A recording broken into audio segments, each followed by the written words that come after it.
상상하는 대로 이루어진다는 말을 저는 이제 확실히 믿게 되었습니다.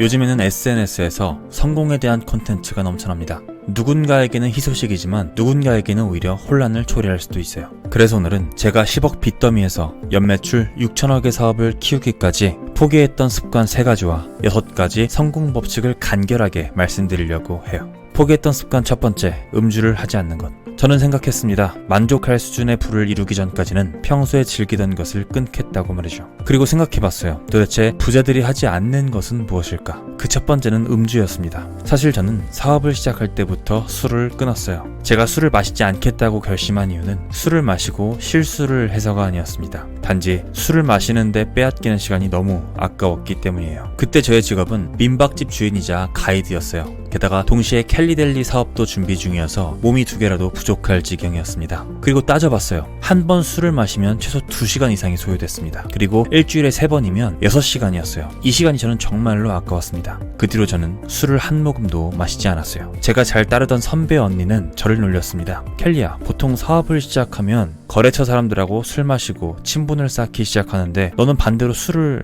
끊네? 그 배짱은 도대체 어디서 나오는 거야? 전 인맥에 연연하고 싶지 않았습니다. 오직 실력으로 승부하고 싶었어요. 하지만 이런 생각을 지킨다는 것은 쉽지만은 않았습니다. 사업을 진행하면서 아무리 노력해도 빚만 늘어갔고 직업들 월급날이 다가오는 게 두려웠어요. 그때 딱 소주 한 잔만 마시면 살 것 같았죠. 어떤 때는 눈을 뜨고 있는 것조차 너무 괴로울 때가 있었습니다. 정말 그럴 때는 술 한 잔이 간절했어요. 하지만 이럴 때도 저는 술을 입에 대지 않았습니다. 한 잔을 마시면 2잔이 되고 2잔을 마시면 3잔이 되고 제 의지는 사라져갈 것만 같았죠. 지치고 힘들 때는 다짐했습니다. 나와의 약속을 절대로 번복하지 않겠다고 말이죠. 이렇게 술을 마시지 않자 언니들은 서서히 저를 부르지 않기 시작했어요. 그렇게 저는 많은 시간을 확보할 수 있었고 사업에 매진할 수 있었습니다. 그리고 보다 명료한 정신으로 해야 할 일에 집중할 수 있었어요. 술을 끄는 것은 저에게 신의 한 수였습니다. 포기했던 습관 2번째, 드라마와 게임을 버리다. 자기관리의 기본은 불필요한 시간을 줄이고 스스로 발전시키는 시간을 갖는 겁니다. 그 당시에 저는 시간이 조금만 여유가 있어도 드라마를 보거나 게임을 하곤 했습니다. 이 2개의 문제는 한번 시작하면 멈출 수 없었다는 것이었어요. 하지만 제가 아는 성공한 사람들은 철저하게 자기 시간을 확보했고 그 시간에 책을 읽는다는 것을 알았습니다. 그들의 시간 활용법은 저와는 완전히 달랐던 것이었죠. 요즘 사람들에게는 특히 SNS는 너무나도 많은 시간을 소모하는 것 중 하나예요. 이런 것들의 특징은 맺고 끊는 게 어렵다는 겁니다. 한번 빠져들면 한두 시간이 순식간에 사라져버리죠. 자신의 사업이나 개인의 발전과 직결되어 있다면 괜찮아요. 하지만 오락적인 요소가 크다면 분명히 좋은 시간 활용법은 아닐 거예요. 많은 시간을 소모하게 될 겁니다.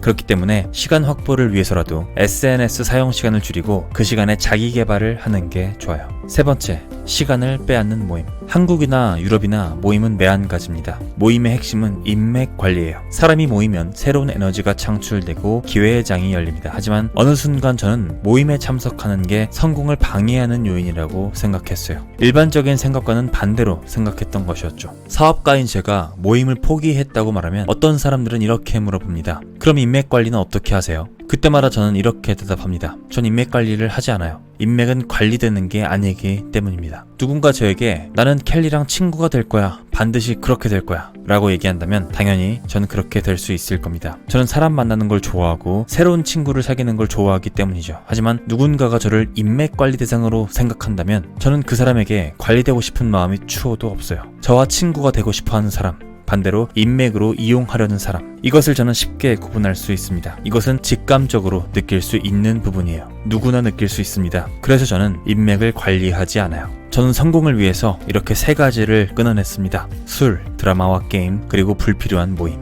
자, 그렇다면 실행해야 할 7가지는 어떤 것들이 있을까요? 첫 번째, 목표를 분명히 정한다. 운전할 때 내비게이션에 목적지를 입력하듯 한 문장으로 말할 수 있을 정도의 분명한 목표가 있어야 합니다. 잠실 체육관에 가야 되는데 잠실이라고만 입력한다면 우리는 원하는 목적지에 도착할 수 없을 거예요. 하지만 사람들의 목표는 생각보다 분명하지 않은 경우가 많은 것 같습니다. 부자가 되고 싶다는 것은 목표가 될 수 없어요. 이것은 막연한 꿈에 불과합니다. 꿈이 이뤄지게 하려면 더 분명한 목표가 필요해요. 여러분이 생각하는 부자의 기준은 무엇입니까? 예를 들면 100억을 가진 부자가 되겠다, 또는 초밥 사업으로 1000억짜리의 사업체를 만들겠다와 같은 명료한 목표를 설정하셔야 돼요. 이것은 어느 순간 잠재의식 속에서 내재될 것이며 신념이 될 겁니다. 인간의 잠재의식은 의식보다 3만 배나 강력하기 때문에 성공을 위해서는 먼저 분명한 목표를 잠재의식에 새겨두어야 한다는 것을 잊지 마세요. 두 번째, 데드라인을 정한다. 저는 어릴 때부터 항상 부자가 될 거라고 말하고 다녔어요. 하지만 당연히 막연한 희망사항이었고 언제까지라는 데드라인이 없었습니다. 그래서 많은 시간을 돌아왔어요. 저는 캘리델리 사업을 시작하면서 남들을 이롭게 하여 5년 안에 300억 원의 부자가 되겠다고 목표를 설정했습니다. 그리고 목표 달성을 위해서 최선을 다했어요. 그리고 이 목표는 제가 설정했던 데드라인보다 더 빨리 달성되었습니다. 데드라인이 없다면 목표는 계속해서 늦춰지게 될 거예요. 세 번째, 구체적으로 상상한다. 5년이라는 데드라인을 정한 뒤에 저는 5년 후에 어떤 집에서 살고 있을지, 어디에 있는 어떤 회사에서 어떤 일을 하고 있을지 상세하게 상상했습니다. 회사의 직원은 몇 명일지까지 상상했어요. 한마디로 시각화 훈련을 했던 것이었죠. 성공한 사람들은 상상력이 뛰어납니다. 상상을 통해서 시각화된 것들은 여러분들의 잠재의식 속에 빠르게 새겨질 거예요. 그리고 잠재의식은 여러분들도 모르게 그 방향으로 생각하고 움직이게 만들어줄 겁니다. 성공한 사람들은 상상력이 뛰어나요. 상상하고 시각화하는 연습을 게을리하지 마세요. 네 번째, 액션 플랜을 세운다. 감나무 밑에서 아무리 입을 벌리고 있어봐야 감이 내 입으로 떨어질 확률은 거의 제로에 가깝습니다. 감을 먹으려면 감나무에 올라가거나 감을 딸 수 있는 긴 장대를 만들어야 돼요. 이게 바로 액션입니다. 하기 어려운 것보다는 바로 시작할 수 있는 아주 작은 일부터 시작해보세요. 살을 빼고 싶으세요? 처음부터 하루에 1kg를 빼겠다거나 운동을 2시간씩 하겠다는 무리한 목표보다는 저녁밥을 10분만 더 일찍 먹겠다거나 밥을 한 숟가락만 덜 먹겠다거나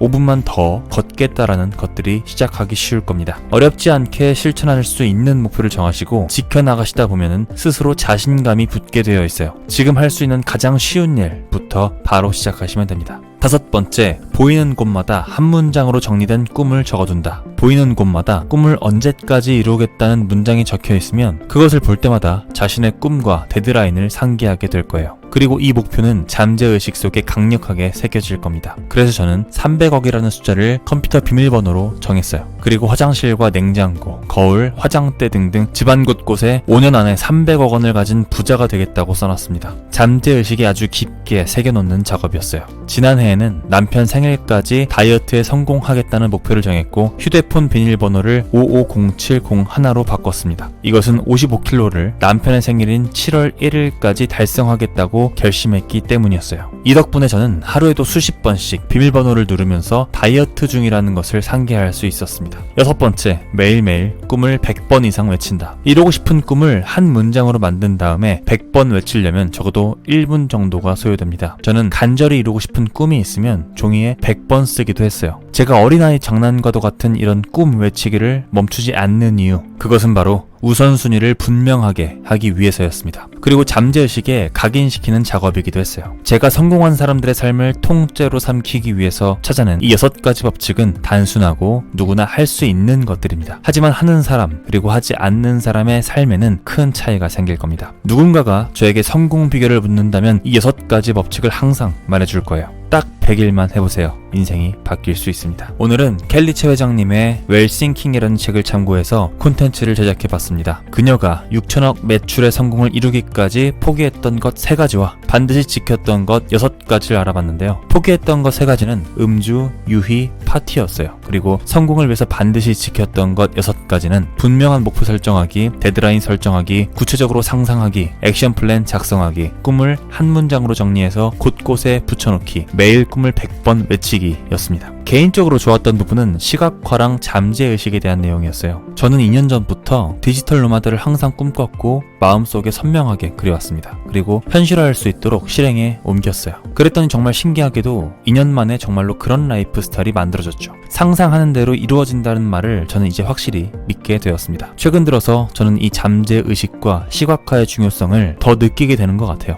지금 더 멋진 미래를 그리면 그 미래가 또 몇 년 뒤에는 제 현실이 되어 있을 걸 생각하면 어떤가요? 그런 생각을 하면 너무 설렙니다. 이 책 웰싱킹에서 나오는 몇 가지 명상 방법 그리고 시각화에 대한 방법도 계속 따라 해볼 예정이에요. 앞으로 100일 정도 습관이 될 때까지 말이죠. 저는 그렇게 생각합니다. 우리가 원하는 어떤 인생의 이미지 한 컷이 있고 이것을 분명한 목표로 치환하고 그것을 행동으로 옮기는 데 집중하다 보면 결국 우리가 원하는 인생을 최단 기간 내에 만들어낼 수 있지 않을까라고 말이죠. 그러려면 목표에 집중하지 못하도록 방해하는 요소들을 제거해야겠죠. 그리고 그것이 무엇인지는 여러분들이 더 잘 알 거라고 생각합니다. 요즘에는 기술이 너무 좋아져서 1, 2년만 한 가지에 집중해도 인터넷만 잘 활용한다면 성과가 꽤 빨리 나오는 것 같아요. 다 같이 원하는 인생 만들어 봤으면 좋겠습니다. 그리고 저는 그 길에 우두커니 항상 서 있겠습니다. 감사합니다. 지금까지 동기부여과였습니다.